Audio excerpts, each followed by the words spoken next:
In a quiet American town surrounded by endless fields and rusted railroad tracks, a little boy named Tommy lived with his mother, Maria. They didn't have much, a small, creaky apartment and an old car that coughed every morning before starting, but they had love, and that was enough for them.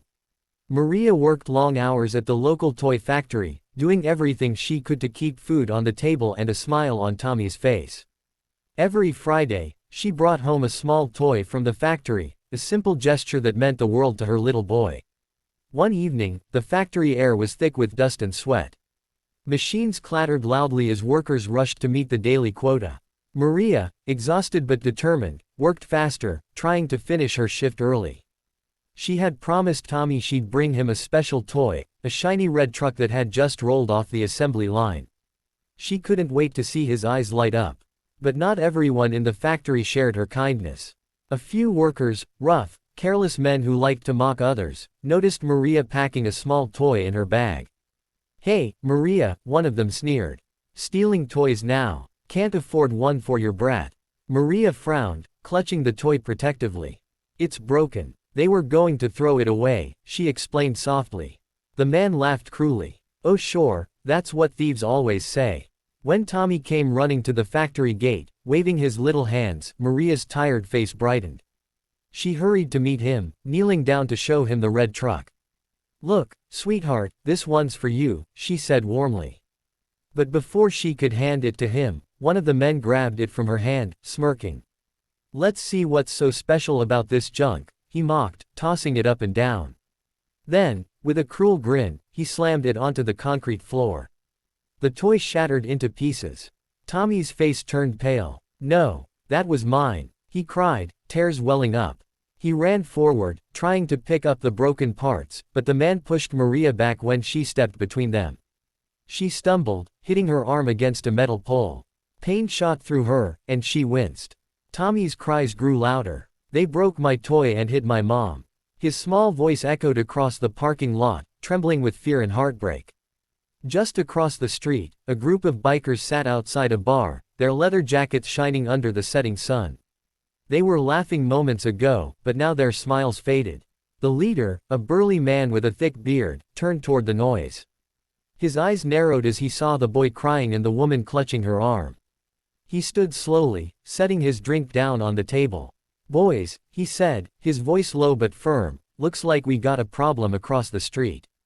The engines of the bikes roared to life, and the air trembled with power. The factory yard fell silent as the roar of motorcycle engines filled the air. One by one, the bikers rolled in, their headlights cutting through the dusty twilight. Workers froze, their laughter dying in their throats. The leader, a broad, weathered man named Jackson, swung his leg off his Harley and removed his helmet, his sharp eyes locked on the trembling bullies. Maria held Tommy close, her heart pounding.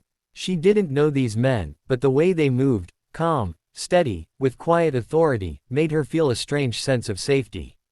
Jackson walked up to the group of factory workers, his heavy boots echoing against the concrete floor. "Which one of you thought it was funny to make a kid cry?" he asked, his voice deep and even, like a storm brewing beneath calm skies. No one spoke. The factory foreman peeked from the office window but didn't dare step outside. Finally, one of the men, the same who had broken Tommy's toy, scoffed nervously. "Hey, this isn't your business, old man. Just teaching a lesson to a thief." Jackson's expression didn't change. He slowly took a step closer, his shadow falling over the man. "You call hitting a woman and breaking a kid's toy a lesson?" His voice dropped lower, quieter, and somehow even more dangerous. "Where I come from, men who do that don't walk away proud." The man swallowed hard, trying to keep his voice steady. "Look, I didn't mean." "Apologize," Jackson interrupted sharply. To both of them. The man hesitated, glancing at his friends, but none stepped forward to help.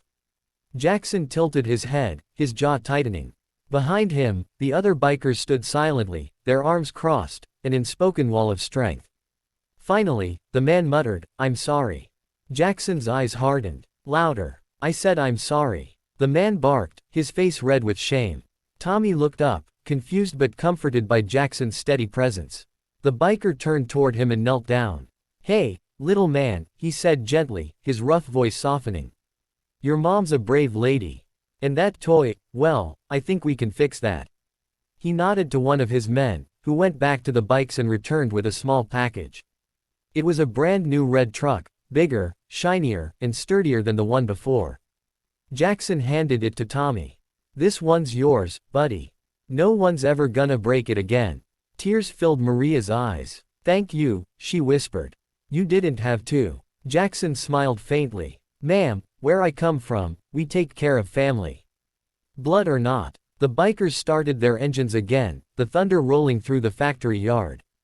Tommy waved as they rode away, clutching his new toy tightly. That night, Maria tucked her son into bed, his face glowing with happiness. Outside, the faint echo of motorcycles drifted through the quiet town, a reminder that kindness and courage could come from the most unexpected places.